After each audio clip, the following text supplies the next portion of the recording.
Right, everyone, this is a follow-up recording from yesterday. By this stage, we hope you've managed to get onto Office 365. And so today I just want to give you a little bit more of an introduction as to how to access Microsoft Teams and what the interface looks like, and then also just a brief walk around in the application as well. So as I mentioned yesterday, everything of importance that's going to be happening will be happening on your Office 365 profile. So you can sign into office.com again, as I explained in my last tutorial.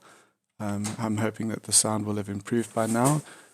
So it should recognize you if you've signed in before in that browser. I'm just going to use my legitimate account for this morning so that I can just show you what it looks like in the browser, and then also look at what it looks like in the downloaded version or the downloaded app on your desktop. Right, so when you log in, you'll notice that there on your homepage, you can see Teams here. If you've accessed any of these applications, for example, gone to your OneDrive account and would like to get to Teams, the easiest way of doing it is actually selecting the waffle in the top left-hand corner. Teams is in that list down the side. You simply need to click on it and it will redirect you to the Teams application. So this is what the Teams application looks like. It's going to be different for different people. You're going to see the teams that your various educators will subscribe you to. Those are my 3 senior classes, as you can see those.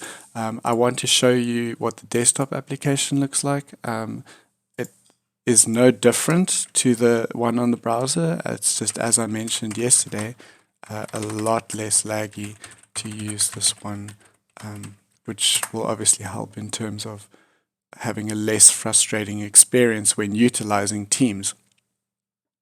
So I'm going to do a compare as soon as this one's signed in. Here you can see the various teams that I belong to, and when I maximize my other one, you can see that there is actually no difference between the two.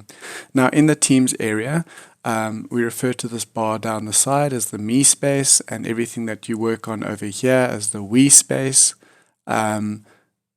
So if I give you a quick look at this particular team that I belong to, which is the grade 12 team, it's going to differ from educator to educator, but this one over here with the general chat, this is usually where it allows two-way communication in terms of you can say something, the teacher can say something, anyone can say something, whereas if you go to chat specifically, these are chats that you've had with specific people, and will be specific to that. To go back to your teams, you just click on Teams. If you want to see all the classes you belong to, you go back here to all teams. Once again, click on the team and it will take you into that particular team that you belong to. Now, I don't know what the other educators are going to be doing, but for me, I've set up a channel in it. They're going to have different channels, particular to what they want. This one I've created is called Classwork, and this one only allows one-way communication. So you'll always be able to see, okay, this is the new work that's been assigned to you. Have a look at this, and then you know that you're up to date. Whereas this general feed, things can get very lost in it unless someone's mentioned the team or mentioned you. You're not necessarily going to see it. Assignments are where teachers are going to be able to give you various assignments, calendar events where you can schedule meetings that you're going to be having, and I'll show you a bit more about that in a while. So you can see the different classes that I've created assignments for. So when it comes to setting up face-to-face time, we're going to be able to use the Meet Now feature at the bottom, which operates very similarly to a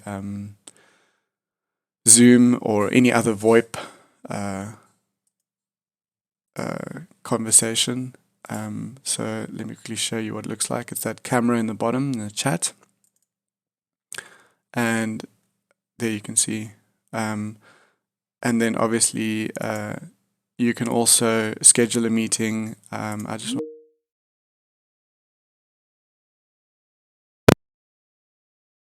want to quickly show you what the chat feature looks like. If you look at the chat feature on the side, anything I say here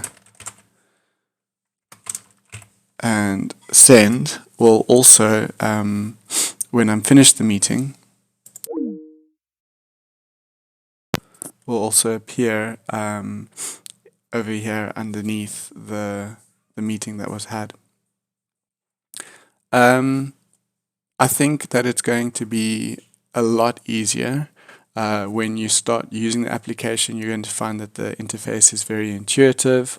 It just takes fiddling and clicking around and seeing the various things that are available to you in the application. And then obviously I will also be available anytime you have a question relating to the application or technical support that you might need.